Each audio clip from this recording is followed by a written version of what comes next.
सभी लोग एक कायुत्सर्ग करेंगे नौवर्ण पर।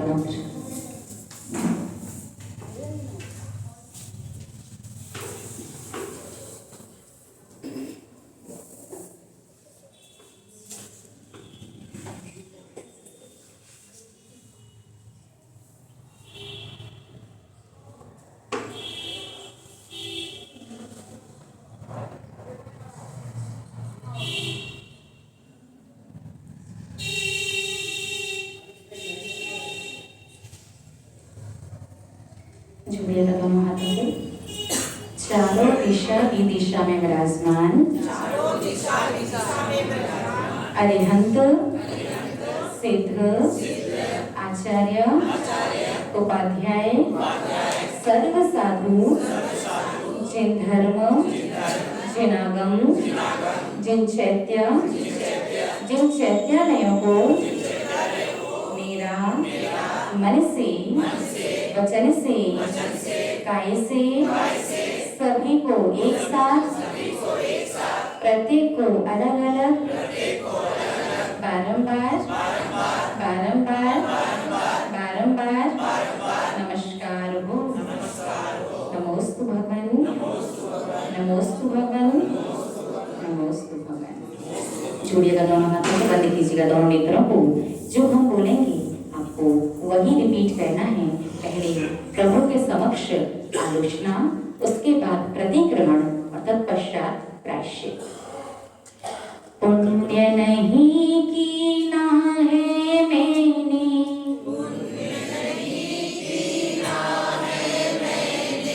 पूर्व जन्म में हे भगवान, वर्तमान भी ऐसा बीता, जैसे ढलता सूर्य महान, बीते आगामी अब कैसा, कब होगा मेरा उद्धार, भगवान तुमको आज पुकारूं, कर दो मुझको भव से पार, सफल हो गए नयन हमारे, आज आपके दर्शन से, सफल हो गया दिवस हमारा, आज आपके वंदन से, सफल हो गया जीवन मेरा, तेरे गुण को गाऊंगा, सिद्धालय में जाकर के फिर वापस कभी न आऊंगा, गरी जन्म हो दोबारा, मानव जन्म मिले, फिर से यही जिनालय, जिनवर शरण मिले, गरी जन्म हो दोबारा, मानव जन्म मिले, फिर से यही जिनागम, आगम शरण मिले, गरी जन्म हो दोबारा,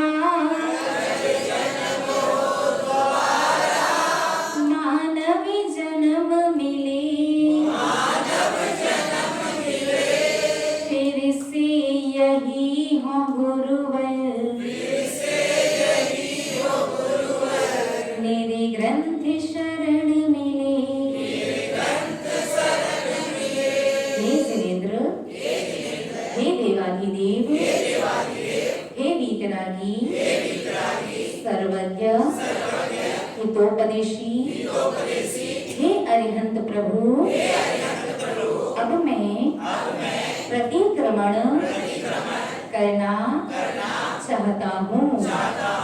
पापों के प्रक्षालन के लिए, पापों से मुक्त होने के लिए अब मैं प्रतिक्रमण करूंगा।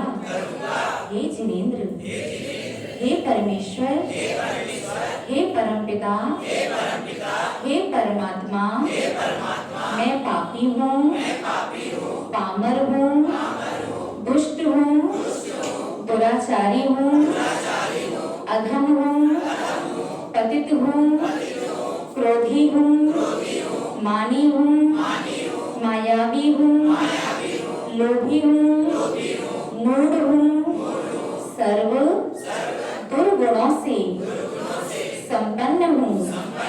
मैंने मन वचन काया की दुष्टता से जितने भी पाप का अर्जन किया हो, जन्म जन्मांतरों से संग्रहित समस्त पापों के प्रक्षालन के लिए मैं आपके समक्ष प्रतिक्रमण करता हूँ, आलोचना करता हूँ, स्वयं की निंदा और गर्हा करता हूँ। जन्म जन्मांतर से संचित मेरा समस्त पाप कर्म मिथ्या हो, मिथ्या हो, मिथ्या हो। मैंने दुष्ट कर्म किए, पाप कर्मों का हमेशा चिंतन किया, किसी को दुख हो ऐसे वचन बोले, तो हे जिनेंद्र देव, मेरा अपराध क्षमा हो, क्षमा हो, क्षमा हो। हे प्रभु, मैंने कषाय से, प्रमाद से, अज्ञान से, उठने से, बैठने से, चलने से, बोलने से, खाने से, हंसने से, छींकने से, जमाही लेने से, श्वास लेने और श्वास छोड़ने से, अंगुल पांव के हलन चलन से, एक इंद्रिय, दो इंद्रिय, तीन इंद्रिय, चार इंद्रिय, पांच इंद्रिय, पृथ्वी कायिक, जल कायिक, अग्नि कायिक, वायु कायिक, वनस्पति कायिक और त्रस कायिक जीवों को मैंने कष्ट दिया हो, दूसरों से दिलाया हो, देने वाले को अच्छा कहा हो, तो हे प्रभु परमात्मा, मेरा सारा दुष्कर्म क्षय हो गए, क्षय हो गए, क्षय हो गए। हे प्रभु, यदि मैंने अपने लिए गए व्रतों में दोष लगाया हो, भगवान जिनेंद्र देव की अवहेलना की हो, अपने किसी नियम को तोड़ा हो, तो हे प्रभु परमात्मा, आज मैं आपके समक्ष अपनी समस्त गलतियों को स्वीकार करता हूँ, अपने समस्त दोषों का, समस्त पापों का प्रायश्चित करता हूँ, अपने अपराधों को स्वीकार करता हूँ और अपने पापों से मुक्त होने के लिए पंच परमेश्वरी भगवान के श्री चरणों में प्रायश्चित पूर्वक बारंबार बारंबार बारंबार नमस्कार करता हूँ, नमस्कार करता हूँ, नमस्कार करता हूँ। नमोस्तु, नमोस्तु, नमोस्तु। आयुष सर।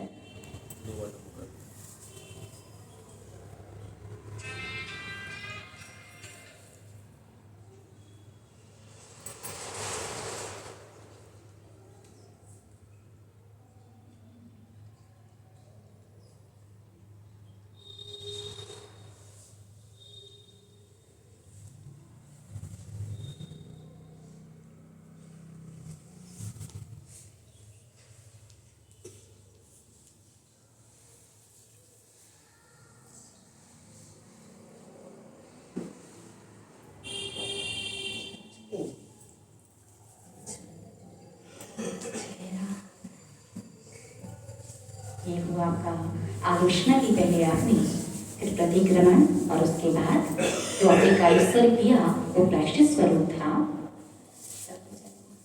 भाई छोटी माता जी कह रही, माता जी सुबह आपने 2 विकल्प दिए थे, एक बड़ा वाला प्रतिक्रमण और एक बच्चों वाला प्रतिक्रमण। छोटा प्रतिक्रमण, छोटा और बड़ा प्रतिक्रमण अलग है, एक होता है बड़ों का, एक होता है बच्चों का।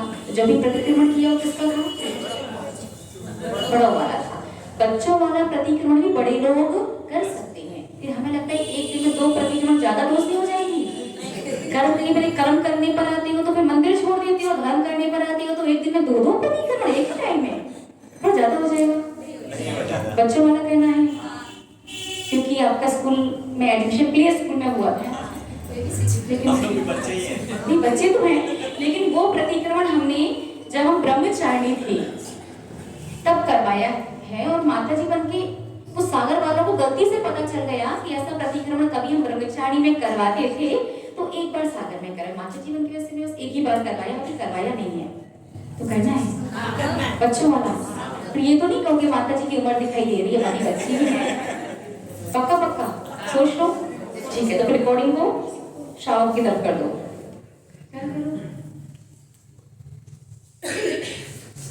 एक दिन में 2 प्रतिक्रमण ज्यादा बचेंगे, एक टाइम को करवा दें क्या? नहीं, आज ही करवा दें, चलेगा। तो जैसा हम बोले, जैसा हम करें वैसा ही करना है, ठीक है। हम नन्हे मुन्ने बच्चे, हाँ हम नन्हे मुन्ने बच्चे, अकल के बिल्कुल कच्चे, मन के पूरे सच्चे। हे भगवान जी, खाने में, पीने में, सोने में, जगने में, चलने में, घूमने में, बैठने में, उठने में, मोबाइल चलाने में, टीवी देखने में जो भी दोष लगा हो, अपराध हुआ हो, क्षमा कहना, क्षमा कहना, क्षमा कहना। अच्छे अच्छे भगवान जी, प्यारे प्यारे भगवान जी, अपना आशीर्वाद हमेशा हमारे ऊपर बनाए रखना। हम नन्हे मुन्ने बच्चे, अकल के बिल्कुल कच्चे, मन के पूरे सच्चे।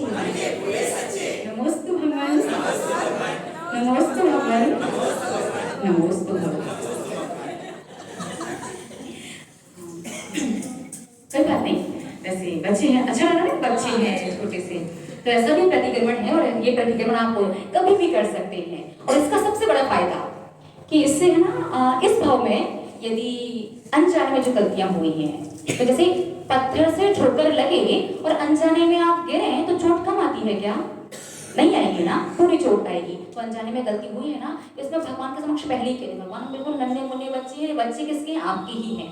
तो ऐसा प्रतिक्रमण करने से भी बहुत सारे दोष कम हो जाते हैं, ठीक है। देखिए मैं 2 प्रतिक्रमण किए। अब यदि आप लोगों के कोई प्रश्न हो तो आप प्रश्न पूछ सकते हैं, नहीं तो फिर हम कुछ सुना दें, हम ही सुना दें।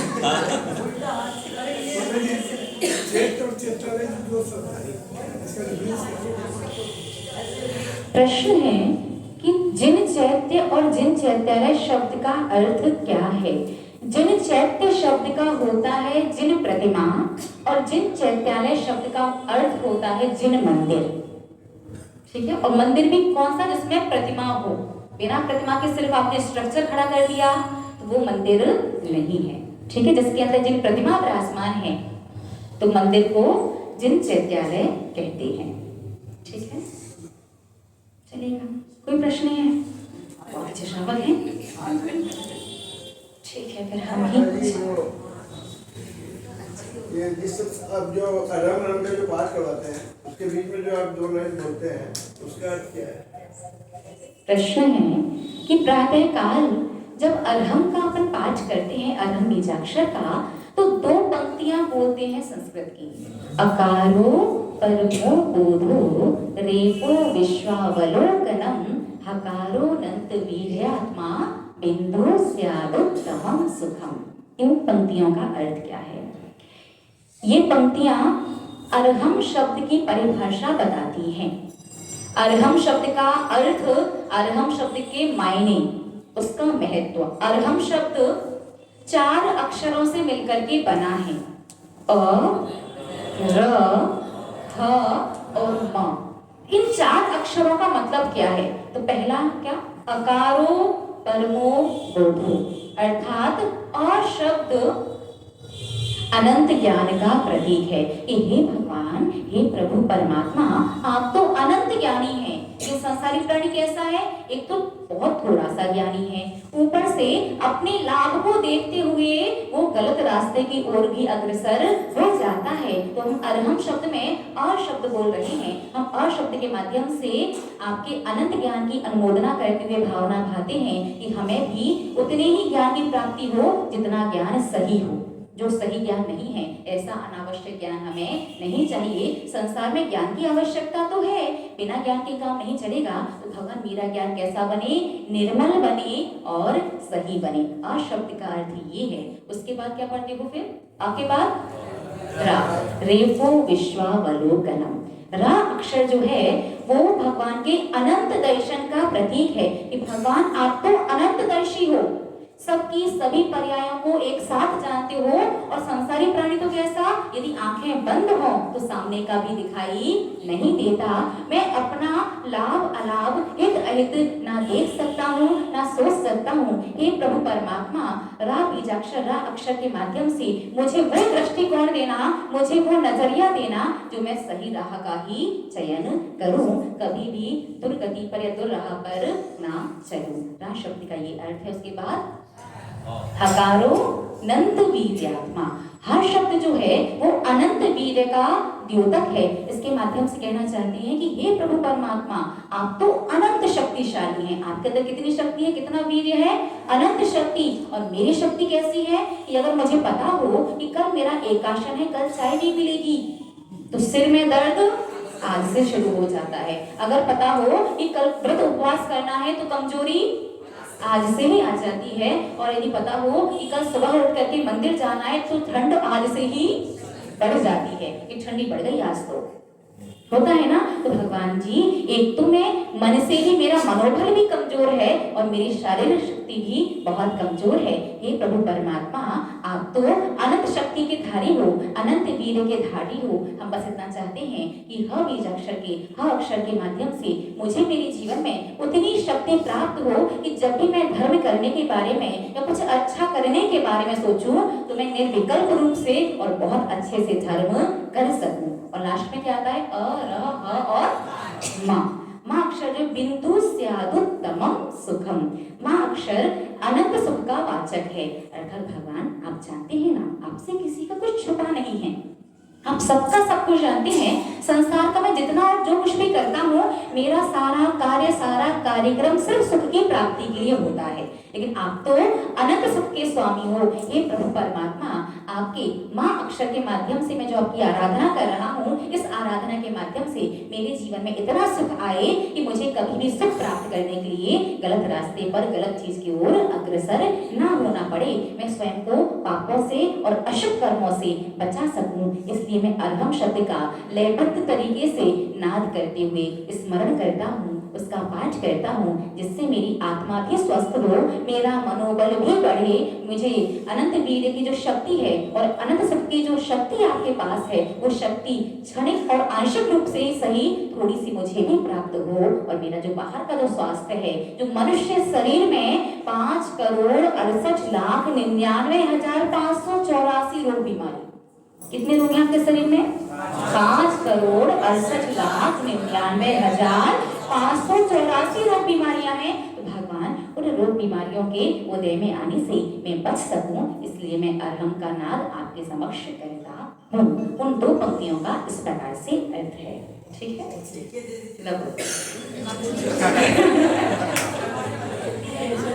पंचम काल की व्यवस्था अच्छी है। वैसे किसी ना किसी के पास ये रिकॉर्डिंग मिल जाएगी, आप आराम से पेन पेपर लेके आराम से जूम कर करके और स्टॉप पॉज कर करके लिखो। ठीक है, ये अरहम शब्द का बहुत विशेष अर्थ है, इसीलिए अब इतना अर्थ तो अपन डेली नहीं बोल सकते। बोल सकते क्या? तो वो 2 गाथा पर संस्कृत की पढ़ लेते हैं, उसके अंदर ये पूरा अर्थ समाहित हो जाता है। ये तो संक्षिप्त में अर्थ बताया है, जब विस्तार में बताने बैठो ना तो और भी ज्यादा समय लग जाता है। तो अपनी संस्कृत में 2 पंक्तियां पढ़ ली और अपना काम हो गया। अभी तो अरहम का पाठ हम करवा देते हैं, जब हमारा विहार हो जाएगा तब भी आप यदि चाहें तो अपने घर पर बैठ के भी या जिन मंदिर में बैठ के भी अरहम का पाठ कर सकते हैं। बस इतना ध्यान रखना कि आपको आंखें बंद करके बैठना है और ताली भी बजानी है और लयबद्ध तरीके से, निबंध की तरह मत पढ़ देना। अरहम अरहम मतलब कैसे पढ़ोगे?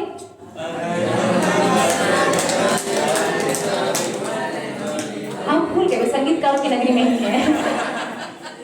निश्चित रूप से वो पूर्णतः लयबद्ध तरीके से ही पढ़ना है। आधा मिनट 1 मिनट कभी पढ़ोगे काम चल जाएगा। गाथा बोलें, बहुत अच्छी बात है, वैसे याद हो जाएगी अगर लिखा हुआ कहीं देखेंगे तो, और गाथा नहीं भी बोल पाओगे तो भी आपका काम तो हो ही जाएगा। ठीक है, चलिएगा।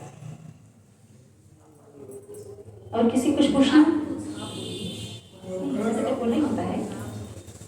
माता जी, हम जब अभिषेक करते हैं तो पांडुशिला में श्री को कैसे लिखना चाहिए? क्योंकि कोई कहते हैं कि श्रीकार के ऊपर में चंद्रबिंदु भी लगाइए, नीचे में पंच परमेश्वरी का 5 बिंदी लगाइए। आपको एक बात जानना बहुत आवश्यक है कि पांडुशिला पर सिर्फ श्री लिखा जाता है, ना चंद्रबिंदी, ना 5 बिंदी, ना कोई गिनती, ना कोई लाइन, कुछ भी नहीं, सिर्फ श्री। श्री अंतरंग और बहिरंग लक्ष्मी का द्योतक है।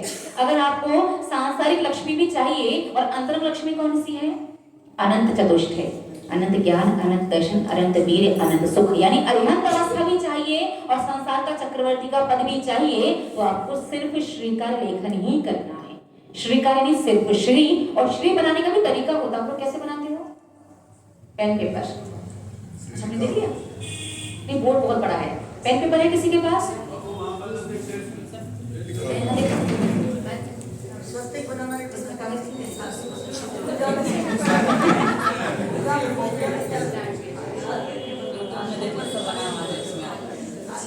हाँ, पेपर तो है, पेन पेपर वाले में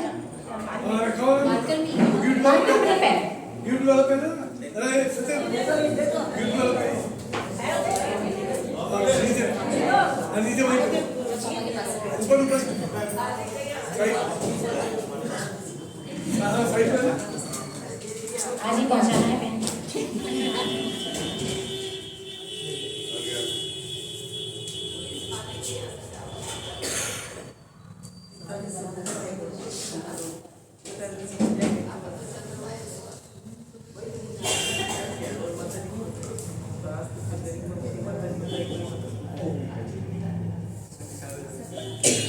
3 प्रकार से श्री बनता है, अगर आपको दिखाई दे रहा हो तो। एक तो देखो, एक लाइन है, फिर वहां से शा गया और जहां से शा जाता है वहीं से रेफ आती है। एक शा के डंडे में रेफ आती है और एक ई की मात्रा में रेफ आती है। तीनों में से जो सही है उस पर हमने टिक कर दिया है, जो गलत है उन पर क्रॉस कर दिया है। तो पास कर दो बेटा, वो देख लिया। तो आप देख लीजिए इस श्री का लेखन कैसे किया जाना चाहिए। वो आपको सही श्री का लेखन करेंगे तो ही सही फल की प्राप्ति होगी। हाँ, ऊपर है मत। श्री में लिखा हुआ कि रेप कहाँ से लगनी, जहाँ से शा शुरू होता है वही रेप आनी है। हाँ, कंप्यूटर पढ़ा लिखा है, पंचम काल का है। हाँ, लिखा है। ठीक है। तो सिर्फ श्रीकार का लेखन किया जाता है जो अंतरंग और बहिरंग लक्ष्मी का वाची है। ठीक है,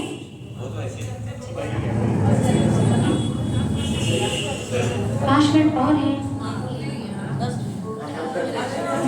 दादी कुछ कह रहे?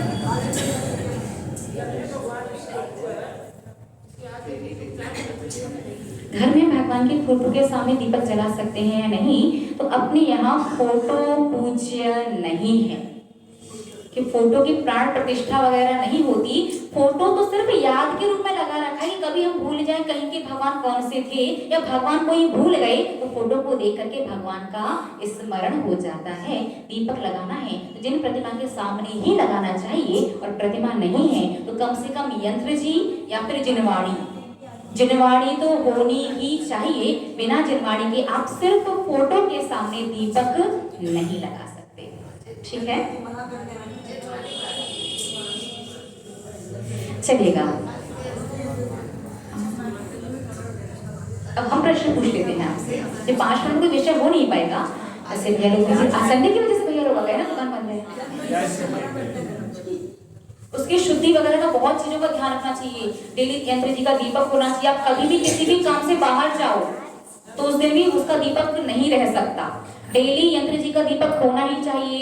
मंदिर भी अलग से होना चाहिए, मंदिर के गेट बंद भी होने चाहिए। बहुत सारी चीजों का ध्यान रखना होता है, और आजकल घर बहुत छोटे छोटे से होते हैं, इसलिए कह दिया भी यंत्र जी रखो कि शुद्धि नहीं रख पाओगे, कम से कम जिनवाणी रख लो। ठीक है, शुद्धि रख सकें तो रख सकते हैं यंत्र जी, और शुद्धि नहीं रख सकते, पूरे विवेक से नहीं कर सकते, तो सिर्फ जिनवाणी रख सकते हैं। ठीक है,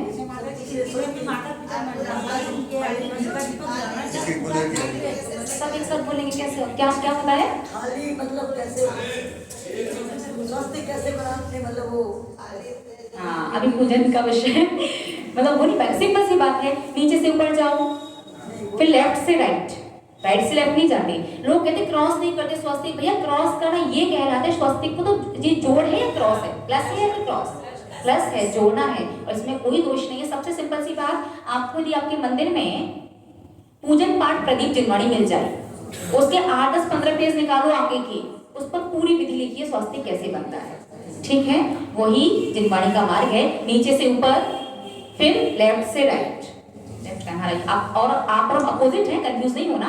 तो लेफ्ट से आप राइट गए, ठीक है। फिर जिस लाइन पर आप आए हैं उसी लाइन को बिना छोड़े नीचे आइए, हलंत निकालिए, फिर इधर जाइए, हलंत निकालिए, ऊपर जाइए, हलंत निकालिए, इधर जाइए, हलंत निकालिए। यहाँ से बिंदी, पहली के बगल में दूसरी के नीचे तीसरी के बगल में चौथी, फिर ऊपर क्रम से 3 बिंदियां, फिर चंद्र बिंदी और 1 बिंदी। बस इतना ही बनाया जाता है। ये वास्तविक स्वस्तिक है, पूर्ण फल की प्राप्ति होती है। इसके अलावा आपने कुछ और बना दिया तो वो सिर्फ एक संबल, एक निशान के रूप में तो है, ये स्वास्तिक द्वारा जो मंगल आपके जीवन में आना चाहिए वो मंगल नहीं आएगा। आप 5 बिंदी और लगा दो, 4 बिंदी और लगा दो, गिनती और लिख दो, ये सब कुछ स्वास्तिक के अंतर्गत नहीं है।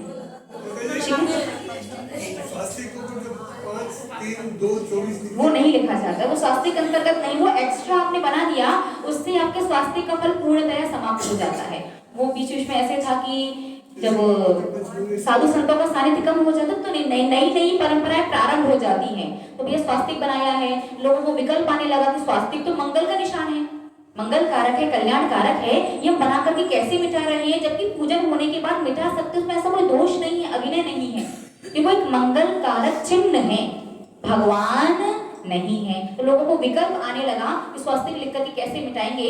उन्होंने उस स्वास्तिक में गिनती लिखना या और बिंदी वगैरह लगा करके उसके स्वरूप को बदल दिया ताकि स्वास्तिक मिटाने वाला दोष ना लगे। लेकिन दोष ना लगे वो एक बात है ही नहीं, लेकिन आपको उसका पुण्य या फल भी नहीं मिलता। ठीक है, अच्छी तो उसमें है, फिर भी आप पूछ रहे हैं इसमें नहीं। हमने कहा पूजन, इसका प्रमाण क्या है? 5 बिंदी का मतलब क्या है? क्योंकि हर चीज का मतलब है।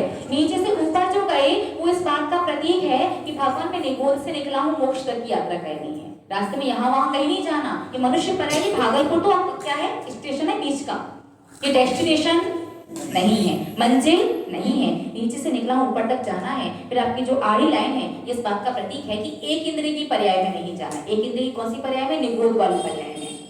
कौन सी पर्याय में? निगोदिया जीव जो है वो एक इंद्रिय है। ये नरक गया तो कम से कम नरक में फिक्स तो है, इतने समय बाद नरक से निकल ही आओगे कि गलती से एक बार निगोद चले गए तो कोई समय अवधि नहीं कब निकलोगे। इस बार तो आपका नंबर लग गया, अगली बार नंबर लगे जरूरी नहीं है। तो जो आड़ी लाइन इस बात का प्रतीक है कि एक इंद्रिय की पर्याय में, एक इंद्रिय कौन सी पर्याय में, निगोद वाली जो पर्याय है उसमें मुझे नहीं जाना है। उसके बाद उसी को लेकर के आप नीचे आए, नीचे की ओर क्या है, नरक है। तो नरक गति में नहीं जाना है। और जो हलंत आपने लगाया, हलंत इस बात का प्रतीक होता है नरक गति में नहीं जाने का संकल्प। अर्थात भगवान यदि मुझसे कभी कोई ऐसी गलती हो जाए या मुझसे कभी कोई ऐसा कार्य हो जाए जिसके फलस्वरूप नरक जाना पड़े, तो वो मेरी अज्ञानता में लेना।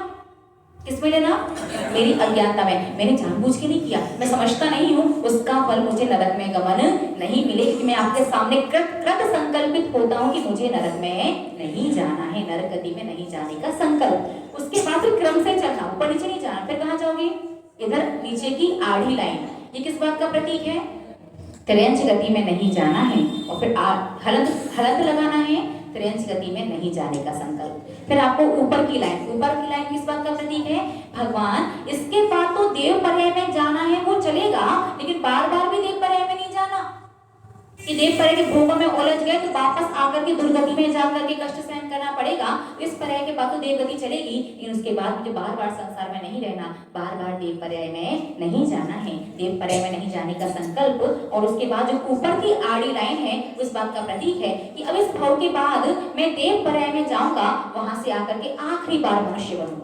बार बार मनुष्य पर्याय के अनुभव भी मुझे नहीं चाहिए, मनुष्य पर्याय में नहीं जाना है और मनुष्य पर्याय में नहीं जाने का संकल्प। चार गति कब छूटती है, जब चार अनियोग यानी जिनवाणी का ज्ञान हो, तो वो चार बिंदियां जो हैं वो चार अनियोग का प्रतीक हैं। इसलिए क्रम से रखना है, पहली बिंदी यहाँ आएगी, पहली बिंदी के बगल में दूसरी बिंदी, दूसरी बिंदी के नीचे तीसरी बिंदी और उसके बगल में चौथी। अब कैसे रखते, ऐसे ऐसे रख दो, ऐसे ऐसे, जैसे मन में आए सो कर लो, है ना। फिर कहोगे फल क्यों नहीं मिल रहा, समझ रहे हो, फिर ठीक है। आपका घर पूर्व दिशा में आधा किलोमीटर पर हो और पश्चिम दिशा में 20 किलोमीटर चले जाओ, फिर मन में कहो कि घर तो आधा किलोमीटर पर था, हम तो 20 आ गए, फिर घर क्यों नहीं आ रहा, घर आएगा कि 20 क्या 200 चले जाओ, 2000 चले जाओ, फिर भी घर नहीं पहुंचोगे। बात समझ में है ना। तो अपनी मंजिल पर, अपने डेस्टिनेशन पर फल को प्राप्त नहीं कर पाओगे। तो जो चार बिंदियां हैं वो चार अनियोग का प्रतीक हैं, तो वो भी आपको क्रम से ही रखनी है। पहले प्रथमानियोग की, फिर कर्णानियोग की, क्योंकि उसके कर्णानियोग सिद्धांत के साथ प्रथमानियोग को लेकर के चलना है। सिर्फ कर्म सिद्धांत को पकड़ करके बैठ जाओगे तो कभी भी जिनवाणी आपको समझ में नहीं आएगी। जिनवाणी के साथ साथ कर्म सिद्धांत के साथ साथ प्रथमानियोग को भी लेकर के चलो। तो प्रथमानियोग की, कर्णानियोग की, कर्णानियोग के नीचे चरणानियोग की और उसके बगल में द्रव्यानियोग की, चारों ही अनियोग को लेकर के चलना है। और जब चार अनियोग का विशेष ज्ञान प्राप्त हो जाता है, जब आत्मा का बोध प्राप्त हो जाता है, तो व्यक्ति क्या अंगीकार करता है, सम्यक दर्शन, सम्यक ज्ञान, सम्यक चारित्र की प्राप्ति करता है, उसे अंगीकार करता है। और जब वो साधु बनकर के पंचम जो उसका कौन सा है, चारित्र, यथाध्यात्म नाम का चारित्र, सम्यक दर्शन, सम्यक ज्ञान, सम्यक चारित्र, चार अनियोग ज्ञान के बाद श्रावक के जीवन में तीन चीजें प्रवेश करती हैं। और चारित्र की पूर्णता कब होती है, जब वो साधु बनता है। और साधु पद की पूर्णता कब है, जब यथाख्यात नाम का अंतिम चारित्र उसके जीवन में आता है। और यथाख्यात नाम के चारित्र से सिद्ध शिला पर जाकर के वो सिद्ध जीव बन जाता है। ये पूरा स्वास्थ्य का मतलब होता है। आप पूजन पाठ प्रदीप जिनवाणी को देखना, उसमें डिटेल में इस प्रकार से ही लिखा हुआ है। ठीक है, कौन क्या कहता उसे फर्क नहीं पड़ता। किसी ने कहा स्वास्तिक ऐसा का प्रमाण दिखाओ, और किसी से आप होगी स्वास्तिक ऐसा, और कोई आपसे प्रमाण मांगे, बड़े बड़े शास्त्रों को पढ़ नहीं सकते और हर जगह अवेलेबल भी नहीं होती। लेकिन पूजन पाठ प्रदीप जिनवाणी आपको आराम से, आसानी से मंदिर में मिल सकती है। और जिन मंदिर में ना भी मिले तो आजकल ना PDF होती, तो सबके पास पंचम काल की विद्या है, मोबाइल है, आप उसे PDF डाउनलोड करके रखो और उसमें 2, 4, 8, 10 पेज के लगभग शुरुआत में ही तो स्वास्थ्य का पूरा विवरण सप्रमाण आपको मिल जाएगा। तो आज के बाद कभी कोई हवा में बात करके जाए ना, तो क्या करना है, विनय पूर्वक एक ही चीज, भैया शास्त्र का नाम और बता दो, देखो ताकि कंफ्यूजन ना हो। उनसे कहोगे हम तो विश्वास कर लेंगे, ये आने वाली पीढ़ी विश्वास नहीं करेगी, उन्हें प्रमाण दिखाना बताना पड़ेगा, तो हमें पता तो हो कि उन्हें बता तो सके कहाँ क्या लिखा है, ताकि वो भ्रमित ना हो। तो कभी भी किसी के कहने सुनने में ज्यादा नहीं आना है, विकल्प नहीं करना, क्योंकि आजकल पता है ज्ञान इतना है, आप जैसे ही नेट ऑन करो मोबाइल का, इतना ज्ञान बरसता है सोशल प्लेटफॉर्म वगैरह पर कि चतुर्थ काल हो तो केवल ज्ञान प्रकट हो जाए। ज्ञान की कमी नहीं है, ज्ञान तो बहुत है, लेकिन समझदारी का अकाल पड़ा हुआ है, विवेक नहीं है। तो यहाँ से आप गूगल बाबा जी से एक प्रश्न पूछो, 40 आंसर देते हैं। तो भैया ऑनलाइन वाला जो ज्ञान है वो ऑनलाइन जैसा ही रहेगा, वो वास्तविक हो, सही हो, आवश्यक नहीं है। जिनवाणी का स्वाध्याय और अध्ययन परम आवश्यक है। तो ध्यान रखिए दादी, आपने पूछ ही लिया अपना प्रश्न, है ना? नहीं, वैसे आवश्यक भी है कि स्वास्थ्य तो भैया लोग भी पूजन वगैरह की थाली में सुबह बनाते ही है ना, तो चलेगा। और सबसे अच्छी बात तो प्रशंसनीय है भागलपुर की समाज कि जब भी उन्हें जिनवाणी के विषय में कुछ भी सुनाया जाता है वो तुरंत रेस्पॉन्स करते हैं, क्विक रेस्पॉन्स एंड फॉलो। जैसे मुकुट का प्रसंग आया था, हमने देखा कि आपके यहाँ भगवान की अभिषेक के लिए जो पात्र जिसमें जल रखा जाता है, आपके टोपिया बोलते हैं ना, वैसे उसे भगवाना बोला जाता है, इसका टोपिया बोलते हैं। सीख ली लैंग्वेज थोड़ी थोड़ी सी, उसका भी एक रीजन है। एक दिन हमारी छोटी माता जी आपके यहाँ भागलपुर में एक चौकी में आहार करने गई। अब इनका थोड़ा सा उस दिन मौसम सर्दी का है, पेट थोड़ा गड़बड़ सा हो गया पेट, तो इन्हें ज्यादा आहार में कुछ लिया नहीं। तो श्रावक ने कहा ऐसा कर, पूड़ी लेकर के आ जा। क्या लिया? पूड़ी लेकर के आ जा। तो इन्हें लगा हाँ पूड़ी गरिष्ठ होती, भारी होती है, तो उससे पेट बंद जाएगा, तो थोड़ा पेट सुधर जाएगा। तो इन्हें रोटी लेना बंद कर दिया। अब इन्हें कहा कि पूड़ी आएगी तो जाएगी, तो शावक को बताया नहीं जाता, लेकिन कोई बात नहीं, आप अपने अपने वाले हैं, बता देते हैं। तो इन्हें पूड़ी लेना बंद कर दिया। अब इनके पास आया पराठा। अब शावक बार बार के माता जी पूड़ी लीजिए, यानी कि पूड़ी आएगी तब तो लेंगे। अब ये पूरे आहार पूरी कर दिया करती रही। लास्ट में इनका खुला खत्म हो गया, ये हमारे पास आए। हमने पूछा आहार हो गए कि माता वैसे आहार तो हो गए, कि साधु का काम है श्रद्धापूर्वक आहार करना। अरे माता जी, लेकिन श्रावक ने कहा था कि पूड़ी लेकर के आ रहे हैं माता जी, और हम तो इंतजार करें, पूड़ी नहीं आई। वैसे इंतजार नहीं करते क्योंकि पूड़ी वगैरह गरिष्ठ आहार होती है, तो मुझे लगता है रोटी का ही आहार करते साधु। लेकिन उस दिन इनका पेट गड़बड़ था, इनका चलो आ रही है तो कोई बात नहीं, मंगाई पूड़ी है। माता पूरे आहार में इंतजार किया, हमने तो रोटी लेना बंद कर दिया और पूड़ी भी नहीं आई। तो मैंने कहा भैया ऐसा, और उसी समय कोई श्रावक आपके चौकी में लेडीज दर्शन करने आई। तो ऐसे सामान्यतः दीदी ने कही आपने पूड़ी नहीं दी माता जी को? उन्होंने कहा दी तो थी, माता ने ली नहीं। कि क्या दिया? उनका पराठा। आपके यहाँ पराठे को पूड़ी बोलते हैं। तो मुझे समझ में आ गया कि थोड़ी सी बिहार की लैंग्वेज सीख लो, नहीं तो पता चला चौकी में हमने कहा है कुछ और साधु समझ के बैठा कुछ। हमारी छोटी माता छुल्ली का माता जी गई, उनके साथ तो और गजब हो गया। अब उनके वो तो कटोरे में आहार करती हैं, तो आपके यहाँ बोला बाटी ले आना, बाटी। समझ गए ना? उन्होंने कहा पैसे लेनी तो है नहीं बाटी, क्या करेंगे? आहार तो आहार की विशेषता से करते हैं। वो प्रसंग ऐसा आगे कि लैंग्वेज क्यों से सीखी टोपने वाली बात पर उनको बाटी ले आओ, बाटी। वो पूरे आहार उन्हें कर लिए, बाटी समझ गए। वो आई आहार की जो भक्ति देखो, दिन भर हम लोग जो 4 प्रकार की भी कथाएं हैं, भोजन कथा, स्त्री कथा वगैरह करते, चोर कथा, राज कथा, 4 प्रकार की कथा नहीं करते। अभी प्रसंग वो लैंग्वेज सीखने वाला, आगे में आपके बिहार की लैंग्वेज के वर्ड क्यों सीखे? एक तो लोग हर जगह जाते हैं तो कुछ ना कुछ जरूर सीखते, कि बहुत दिक्कत कई बार हो जाती है समझने में। उन्हें पूरे आहार में इंतजार किया था। इंतजार मतलब ऐसे नहीं भूख के आ गए, उन्होंने कहा पार्टी आ रही है, ठीक है, एक आध पीस ले लेंगे, ज्यादा तो ले नहीं है। बाद में आके उन्होंने कहा माती बाटी तो आई नहीं। फिर हमने पूछ लिया भी आप यहाँ क्या कहते किस चीज को? उन्होंने कहा छोटी बाटी बड़ी बाटी। ये तो और भी गजब है। मुझे लगा छोटी, जैसे राजस्थान में बाटी बनती है, फेमस है बाटी छोटी, तो गैस की बनती है वो इतनी, और कंडे वगैरह की बनाते हैं ना राख वाली, वो इतनी बड़ी होती है। तो मुझे लगा आप उसे छोटी और बड़ी बाटी कहते हैं। बाद में पता चला कि छोटी कटोरी मतलब छोटी बाटी मतलब छोटी कटोरी, बड़ी बाटी मतलब बड़ी कटोरी। तो भैया कभी कहीं जाओ तो थोड़ा बहुत बेसिक लैंग्वेज सीख लेनी चाहिए। फिर हमने एक व्यक्ति दोपहर में श्रावक आया दर्शन करने, मैं कि स्वाध्याय तो ठीक है हो जाएगा, पहले अपने यहाँ के कुछ बेसिक से वर्ड्स बता दो। एक दिन चौकी में हमारी दीदी जी गई, अब उनको पड़ोसी लौकी, कहीं दीदी कद्दू की सब्जी, अब उनका कद्दू का क्या, वो क्या लग तो रही है कुछ और रही है। अब श्रावक कह रहा है इस समय कहां से कहां पहुंच गए। उन्हें सोचा था कि अब यहाँ टोपिया तक शादी का है, उसके जो प्लेट है ढकने की, उसे क्या बोलते हैं? वो प्लेट है,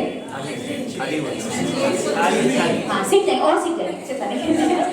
वो तक चांदी की है, कलश चांदी का है, चौकी तक आपके यहाँ चांदी के मुकुट, कपड़े का, अरे मुकुट कपड़े का ही लगाते थे, वो ठीक है। और वो भी कपड़े का कौन सा मुकुट, उसी मुकुट को माली उठा करके, माली व्यवस्थापक जो भी हैं, मुझे नहीं पता, वो ही असोला वाले जो नहाए हैं धोए पता नहीं, वो उठा के रखते हैं लगाने के बाद, और डेली वही निकाल करके दे देते हैं, ये आपका सोला है।